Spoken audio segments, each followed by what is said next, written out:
অনেক রাত হয়ে গেল। যাই বাবা, শুয়ে পড়ি, কাল আবার স্কুল আছে। সকাল সকাল ঘুম থেকে উঠতে হবে।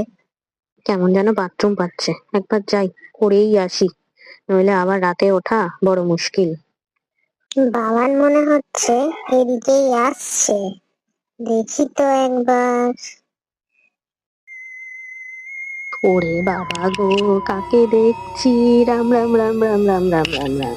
আরে বাবা, বোকার মতো আমাকে দেখে কাঁদছিস কেন? একবার দেখ, আমি তো তোর হাসু দাদু, হাসু ভূত। এই দেখ, আমি লজেন্স খাচ্ছি। ও মা, তাই তো! ভূত আবার লজেন্স খাচ্ছে?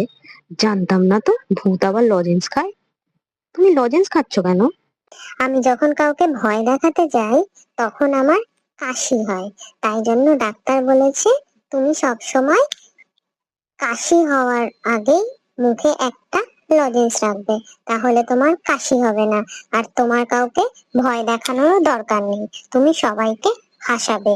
তাই তো আমার নাম হাসুভূত। বাহ, তুমি তো কি সুন্দর নাচছেও দেখছি। তুমি তো খুব ভালো। তাহলে বাবান, বুঝলে, সব সময় সবকিছুতে ভয় পাবে না। যখন ভয় পাবে, ভয় না পেয়ে হাসবে, দেখবে ভয় কেটে গেছে। হাসু দাদু, টাটা।